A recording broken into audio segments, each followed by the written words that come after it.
Hello, everyone. Welcome back to yet another political episode. So, this is Pennsylvania. I've been waiting for this one. It's going to be interesting. Honestly, I haven't really been looking forward to it. I'm actually more interested in the, let's just say, down ballot primaries, but we'll talk about that in another video. We're going to be comparing Biden results and Trump results. And I'll tell you, this was a good election night for Trump. And when it comes to performing in primaries and getting people out to vote, you need to try to get people out to vote in swing state elections, and Pennsylvania is probably the best one. Now, we'll talk about the Republicans in a little bit because the Republicans are going to be a little different because there's Trump's the only one legitimate player in the race. You could honestly call the race for him in right now if you want it. Delegates have to go to someone. But we have the Democratic primaries, and you'll see Joe Biden, he's going to perform more better in a state with more Democratic registrations, right? Because once again, there's Philadelphia. But something you don't realize, and that's not really good in case of the Democrats, is the amount of write-ins votes in protest of, as you know, Joe Biden. You have 5.1% for write-in votes. That is because of the pro-Palestine population. Write-in votes, there's 55,611 people. I wish we knew who all those write-ins were. I knew some people that wrote in Donald Trump. But honestly, there's probably going to be a lot of people that, as you know, insisted to do write-ins. An example of that would be the National Organization of the Democratic Socialists of America. And as you know, that's a far left organization that, as you know, supports the Free Palestine movement and opposes Joe Biden when it comes to Biden's recent aid to the state of Israel in the Israel-Hamas war. So these Democratic Socialists of America, they're based in Philadelphia, and they are going to, I believe they're based in Philadelphia because they've they're, as you know, very far left organization here, and they endorsed the write-in and uncommitted said option. There really wasn't an uncommitted option. I can tell the Democrats are trying to get rid of that, but you'll see there is no real uncommitted option. So, as you know, in every election, we are allowed to write in votes. So, we are going to go ahead and they went ahead and did some write-ins. Dean Phillips, who received 6.5%, did better than the write-ins, getting over 68,318 votes. So we have 173 delegates. I believe Joe Biden has estimated about 156 delegates won. We still have, let's see if there's been delegates. Are these all the delegates called? So 153 out of 159 delegates were called. Well, I think it just updated. 155 delegates for Joe Biden. Realistically, Joe Biden should probably be getting all the delegates. I don't see why he wouldn't. Mainly because once again, Dean Phillips, withdrawn player, and not to mention Joe Biden's the only player in this race. You shouldn't even feel like you should show up. If you want the more enthusiastic people, the in out of this bunch on the ticket would be the write-in people, because they have a reason. They want to somehow pull a Michigan, but that's not going to happen because uncommitted is not really an option here.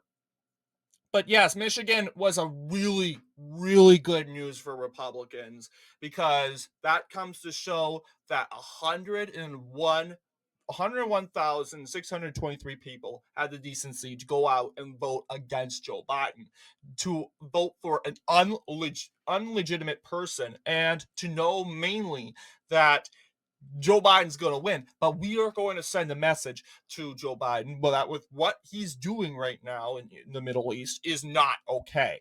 So that's something to keep in mind. Michigan is a good, hopeful opportunity for Republicans. Pennsylvania, they don't need to win. Republicans don't can win without Pennsylvania, but yes, as you know, look at one went up to 157. Realistically, yes, Joe Biden is going to continue getting delegates, as you'll see as we continue to wrap up these said results. So that is what we'll be doing. Um, we're gonna go ahead and take a look at the Republican primaries now. So the Republican primaries, you'll see Trump did very good. Now, like I said, realistically, Biden is going to do better in Pennsylvania than Trump. Why? Because, once again, historically, well, I shouldn't say historically, this is traditionally in the last decade, Pennsylvania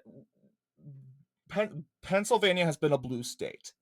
And even in 2016, there were more registered Democrats than registered Republicans by a lot. And what we've been seeing recently in the last video where is Republicans are gaining in registration. So that's a good sign. But who's leading in registration now? Democrats. And that's what we expect, mainly because of Philadelphia. Philadelphia, Pittsburgh, and Erie. That's mainly where that is coming from. But looking at the people that came out and vote for Trump, 789,155 people came out and voted. 789,000. That's huge. Huge, guys. And it says a lot because look, you'll see there's only one guy on the on the option, and people know by now Nikki Haley is a dead figure. She's withdrawn from the race. They know that she can't win. But of course, there's going to be 156,000 people that are going to vote for her anyway.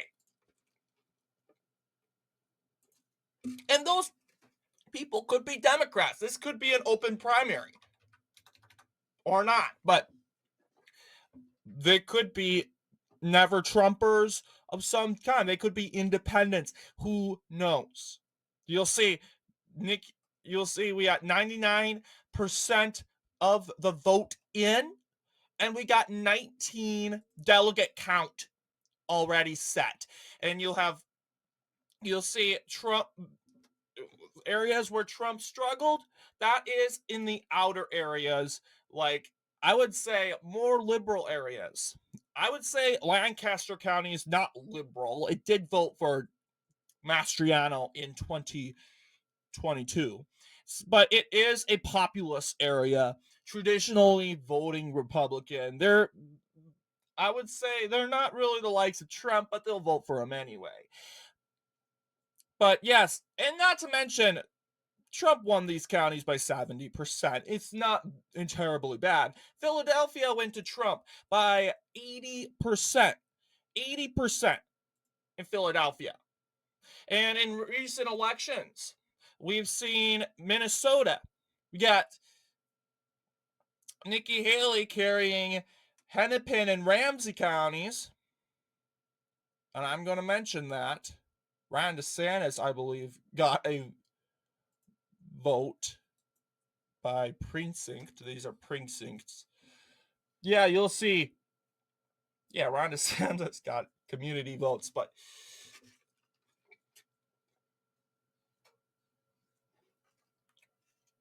you should see here. Yes. Yeah, Minneapolis, St. Paul, they went towards Haley aggressively. Well, Minnesota, or I should say North Star politics or North Star elections. No, that's not true, North Star. Well, because Nikki Haley was in the race. Well, true. That's good. That's a true realization. Plus, she got 12 delegates, 0 counties. It's about by delegation. But that is a good realization, though. Let's take a look at other races like Washington. Yes, you'll see Washington, Nikki Haley got 19.3%. And everyone, the Democrats are jumping up and down. Nikki Haley got 19.3. Yeah, this is also a state that's going to go for Biden in 2024. So should we be as concerned as the Democrats are suggesting? No. Well, we can be like, shoot, we wish Trump could have done better. We wish 151,000 people had the decency just to stay home. And these are forever rhino people. There are more rhinos than dinos, okay? There are more rhinos and more opposition in the Republican Party than the Democratic Party. That is because the Republican Party is a populist party. We can all agree with that. And whether you think that's a good thing or a bad thing, in this channel, you know what? It is what it is. We got to embrace it. We got to make it a positive thing, because if we make it a negative thing, we're going to lose.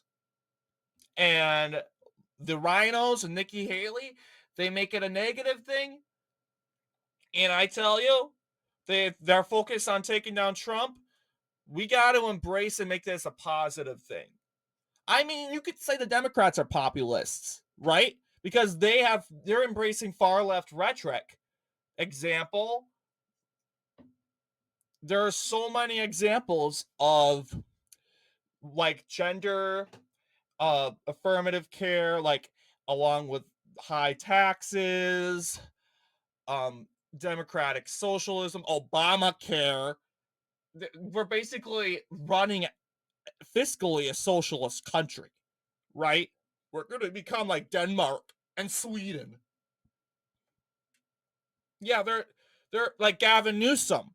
He represents the Democratic populace, but there is the establishment. I would say realistically, establishment Democrats hold the ring. Biden is a part of the establishment. Harris is a part of the establishment. Obama is a part of the establishment. So yeah, you could say, but Trump is an anti-establishment. He's not. He is out of the establishment. And why people like him so much? Republicans like him so much because he doesn't have his lines rehearsed like the rhinos and the establishment does. Because it's both going with establishment Democrats and establishment Republicans, they always have to write their words down on a piece of paper and then rehearse it. Donald Trump doesn't do that. Donald Trump says it what it is. And if you don't like it, boo hoo. If the media doesn't like it, do whatever you want, screw up his words. Donald Trump doesn't care. Free country. You can, honestly, I believe what they're doing with Trump and screwing up his words to make him sound something scandalous is wrong. Don't get me wrong. But Donald Trump is doing the right thing.